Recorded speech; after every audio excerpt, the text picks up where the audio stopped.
Hi friends, I'm Christy. If you're new here, welcome to my channel. Today I wanted to dig into something that is very near and dear to me because it is very much tied into our why and why we built this business, why we named it the name that we did, how we came up with the products, and the things that we are building in order to get us to where we're going, which is still, I know, a very big mystery, and I'm sure that we'll be sharing it soon. However, these are kind of like the back videos that I want to make sure to document, because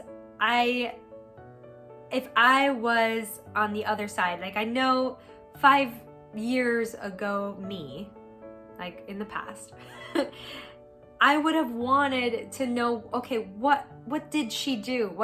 I want to know the steps. And so this is one of the steps. And if you're asking yourself, well, sure, I can build a business on Amazon, but where do I begin? Like, what do I get inspired by? Everything around me feels like it's already either been made up, invented, or created already. Like, what's new that I can bring to the table? So I'm gonna give you a clue into my thought process, how I reframe things, and how now, like, there's this whole other world open to me where I see opportunities everywhere. So I hope that this inspires you, and yeah, let's just dig right in. Hi, I'm Christy. I'm mama to 3 fun-loving, energy-filled kids. I'm wife to my best friend and now business partner. We're making big moves this year, and you're coming with us.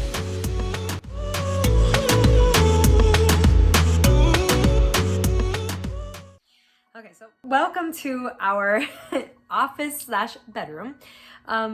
If you watched my past video, and I'll put the link up above, I told you guys that we moved out of our home and moved in with my parents for this transitional year. And so yeah, this is where we work mostly from. And we're gonna go visit my husband, who is actually working in the garage right now on one of our products. But anyways, yeah, this is where we work. And so last video I talked about our tooth fairy pillow. It's a reversible sequin pillow. But before this became a thing, before this was even a thought that was inspired by other things, I want to show you where it came from. What was the inspiration before this? So my daughter lost a tooth, and she took it upon herself one day to just start writing to the tooth fairy. And I'll never forget that night, because she took a long time. Like, a lot of pride and joy went into this letter to the tooth fairy. And when she went to sleep, I told my husband, well, we can't the tooth fairy has to answer this letter. And I don't know what it was that I was doing that I didn't do anything about that in that moment, but my husband's like, okay, I got this. And he started drawing. I'm almost hesitant to say this because I don't want her to see this, because the tooth fairy is still very much alive and well in our home. So I'm gonna, all right, top secret this. If you're family watching this, please don't tell her or my kids. So Danny, my husband, started drawing, and he took a really long time, and I'm pretty sure that I've taken even videos of him drawing this out for her. He took so much pride and love and care and dedication and thought into drawing this, and what he drew on one side of the page ended up being the inspiration for our logo. And here's one. It's not the original one. I'll put up some photos of the original one, but this is one that he just did for our son. I'm not sure if you can see it. I'll take a photo and show you. And so that became the inspiration for our logo later on. And what was incredible about this tooth fairy visit was that it was the first time, I believe it was her 3rd tooth or her 2nd tooth, where she wrote to her tooth fairy. It didn't happen with the first one, but with this one she wrote, and so now the tooth fairy wrote back. And that letter from the tooth fairy was so incredibly special to her it was so much more than the money that she had received as well. I mean, that was very nice, but she was like in this state of wonder, of absolute awe, that the Tooth Fairy wrote back to her, and she treasured that note and read it and reread it. And then my husband and I would look at each other like, there's like something here. There's something very special happening right now that we are witnessing our daughter go through. And so the next tooth was lost, and we did it again, and the next tooth, and again, and the next tooth, and again. And he got more and more intense. Like, I think he took more time with each one, like taking an hour at times to make sure that this note that he wrote to her was just perfect. And he started writing within the notes on the back side things that he saw that were lovely and beautiful about her character. And he would very kindly and thoughtfully mention areas where he thought, you know, it might be best if you can work on this because, you know, XYZ. And he would go into a very thoughtful deliberation of that for her. And she just took it in and soaked it in and was always looking forward to that next note from the Tooth Fairy. And so he and I got to work, and we started writing as though we were the Tooth Fairy. Again, please don't tell her this, because the Tooth Fairy is very much alive and well in our home. And so right now we are up to, I believe, 6 poems, because somehow in all of this we've also been inspired to write poetry. One of the ones that the very first one that we ever wrote was about kindness, and I won't read the whole poem. And actually you can download the like a digital version of the kindness poem, and it's written as though it's from the Tooth Fairy to your child. The very first stanza that we have here is, I flew down to visit you while you're asleep. I'll be sure not to wake you, I won't make a peep, but I'm leaving these words of wisdom and truth, and as always, a gift in exchange for your tooth.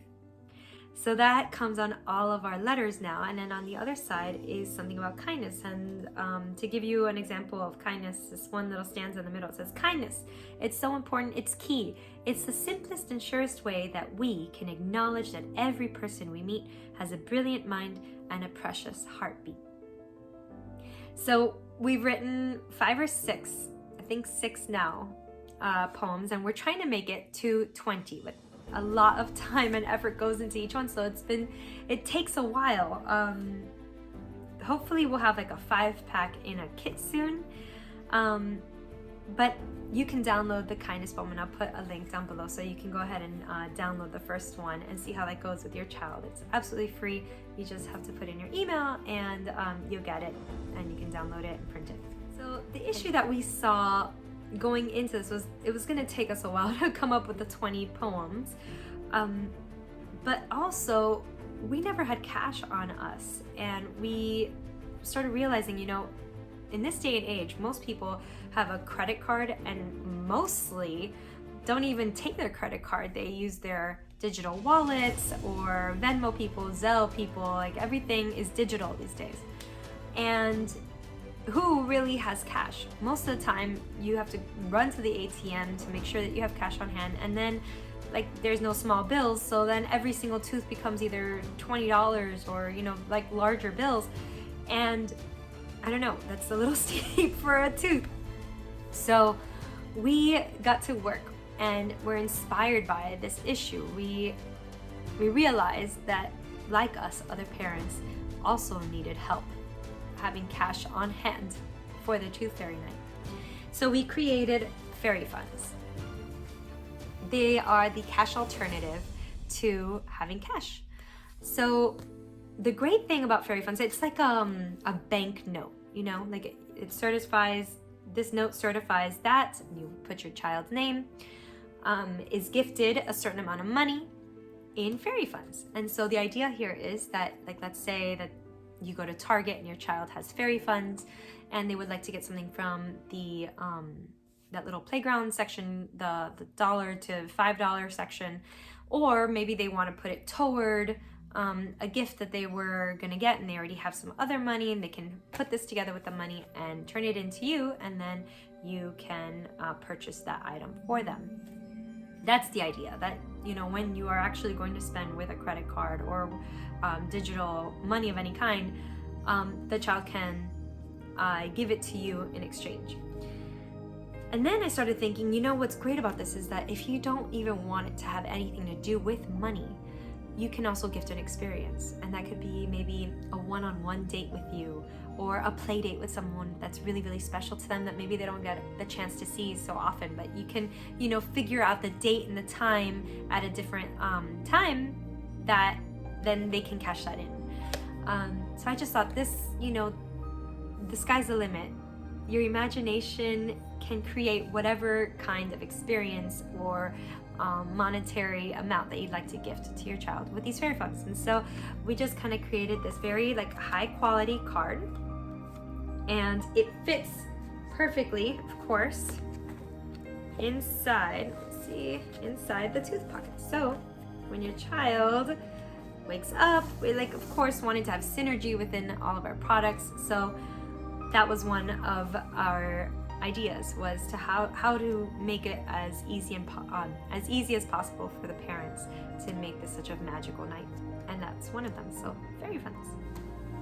One of the great things about having joined Rainmakers is that they teach you how to search for what people are searching for, how to find the right keywords.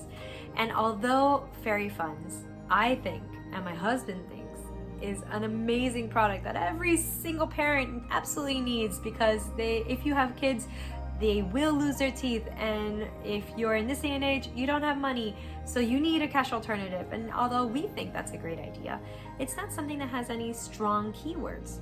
So you start searching and searching, and although this is doing great now, it's, you know, it's taken a bit to get people to understand what to use this for. But in any case, so going back, looking for strong keywords, we found that people were looking for tooth receipts. And I'm like, you know what? That actually is really great, because for those type A personalities out there that like to have everything cataloged, they're the kind that like to, you know, make lists and check them off or highlight them off. Like, there are kids out there that really get satisfied by this notion of receiving a receipt for their tooth. I mean, that's their tooth, they're giving it up, they want something back in return that's not just money, something that is like a record of that tooth.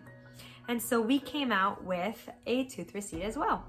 It's really, really cute. It goes into like the actual tooth fairy would fill this out, and then in the back you would color the tooth that was lost. And of course, now we've created this thing where we have to have some sort of poetry within all of our products. And so I wrote that little poem in the back as well. And so this comes in a pack of 20, one for each of the 20 baby teeth. And then of course, it fits, let me see here. Oh, it fits just like the fairy funds does inside this pocket. So everything kind of is all together. The poems as well fit inside here as well, so it fits quite a bit.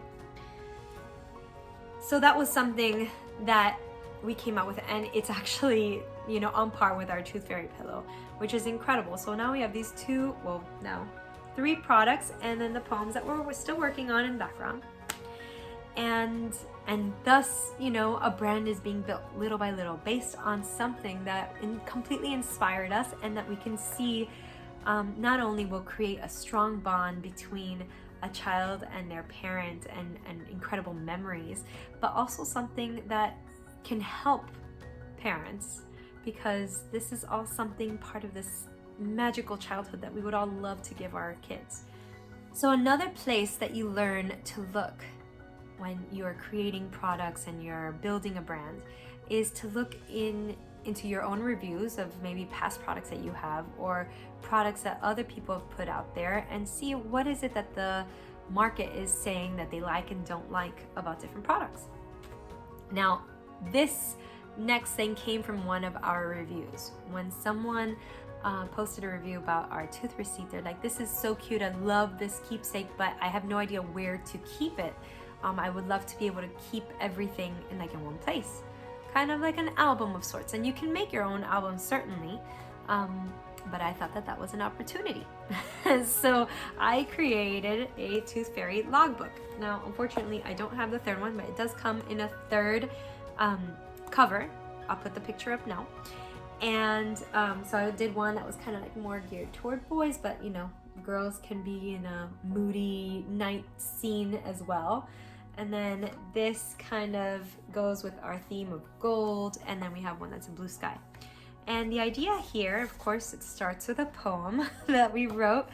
And what's great about it is that it helps kids that want to continue this cataloging and writing down and this keeping of memories in one particular place. It helps to give them a place to log the gifts that they have gotten, whether it was monetary or an experience. And then there's some coloring pages. And then every single tooth that's lost gets 4 pages. So 1, 2, 3, 4. Let me show you what's in it. So this first page is all them. And they just fill in what's the tooth, where did they lose the tooth, did it hurt, with an ouch scale, the wiggle scale, how did they lose it, what if they were eating something when they lost it, what was it, and how they felt about losing their tooth, and kind of categorizing losing my tooth was exciting, weird, easy, hard, scary, something that helps them to start working through these feelings. Because although my daughter, let's say, for example, is very excited to lose her tooth, and she's the kind that is just wiggle, wiggle, wiggle all the time. My son, on the other hand, and I know that there are a lot of kids like this because I meet them all the time now that I have my eyes kind of open for anything that has to do with teeth, he just doesn't want to wiggle it too much. He just kind of leaves it to dangle off eventually. And he just has these mixed feelings. He knows that he can be excited because the Tooth Fairy is coming, and he already knows from my daughter how exciting that night is, but it's kind of, he has a little bit of fear tied into losing his tooth, and I 100% understand it. So we wanted to give kids a place to put those emotions down and start understanding what those emotions are about.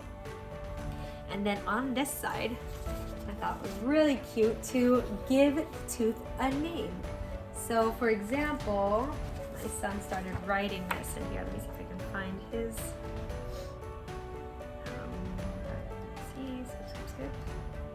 So of course kids don't start it. Oh, okay, here. He calls it, he didn't know what to name it. So over here he called which tooth was lost. He called it the lucky tooth, and then over here he called it Bing-a-Bomb. So I just thought it was a really good idea for them to kind of name this tooth. And then of course they get to color. He didn't want to get his colors out, so he did everything in pencil that day. But he colors what tooth it was that he lost that day or that night. So on the next page are tooth facts. And so there are 20 different tooth facts. Which one would be correct? A tooth fact per tooth lost. A different one. And then this is in response to that review where she's like, I want to be able to put this tooth receipt somewhere. So now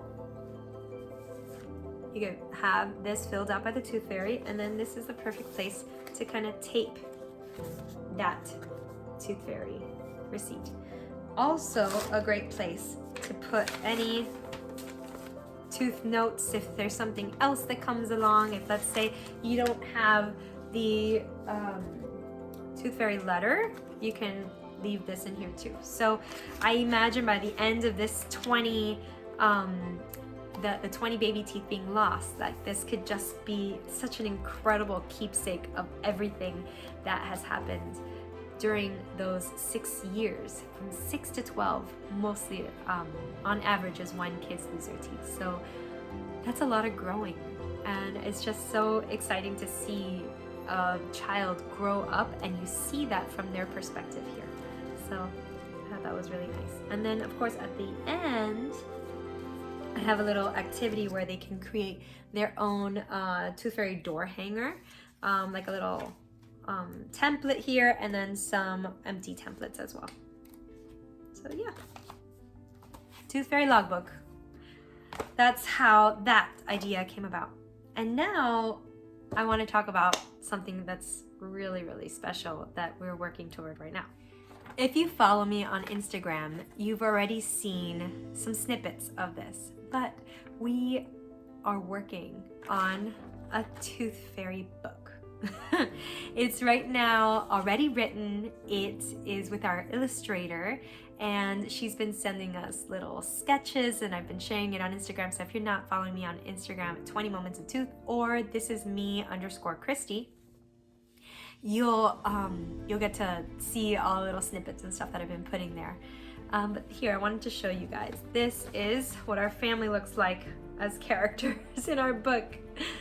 And oh gosh, I'm just like so in love with this. And I can't believe it.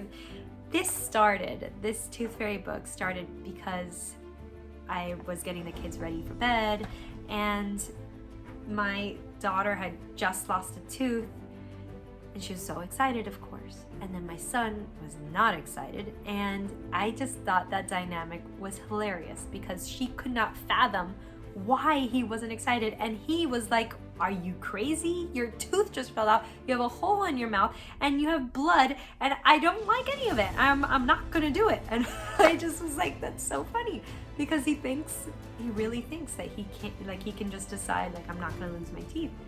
Poor guy, he has rude awakening because all 20 baby teeth have to be lost. And back then, I used to kind of sit with them until they were asleep. And I, was in a dark room. I had either classical music on or a story on in the background, kind of like, something very soothing to help them go to sleep. And so that I wouldn't fall asleep, I just started writing. And I started with like an anecdote, like this happened today, it was so funny. And then I started writing like what they actually said. And then I couldn't remember exactly what they said, but then I started kind of riffing off of it. Like, what if this had continued on? And then I started continuing the story. And I must have sat in their room, like they were definitely asleep, and I was still listening to this music in the dark, writing on the notepad of my phone. And I think I was in there for about an hour and a half. And my husband like peeked in, like, are you okay in there? And I'm like, yes, I was so inspired. And so I read the very first draft to him. By no means was it a work of art. It needed a lot of work, but I was so inspired. I was like, there's something here. We're gonna write a book. That was April of last year, I believe. And little by little, he started like kind of giving me little ideas, like, hey, what if you were to do it like this? Like, these two words rhyme really well together, and I like this idea flow.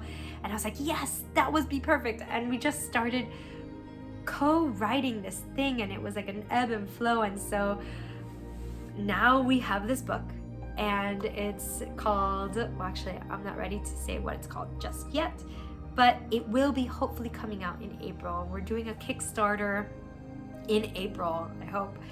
And I'm just so excited. I will tell you guys more about that when it comes in. But be on the lookout, because it's just like this snowball effect of being inspired by your children and by your family and by interactions that you have and issues that come up, and just being able to reframe what's happening. What are different problems? And instead of being like in a complaining mode or a negative mode, sitting back, breathing in and saying, is there a solution here? Is the solution going to come from me?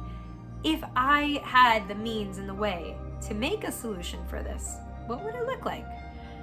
And those are the kind of questions that I think are very empowering, that anybody could ask themselves about any situation. What is it?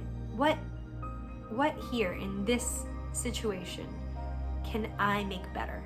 Is there a gift within me? Is there a place within myself that can allow for growth here? And when you put your mind in that position, all of a sudden there's so many things that are unlocked. And it's where inspiration just kind of blooms from.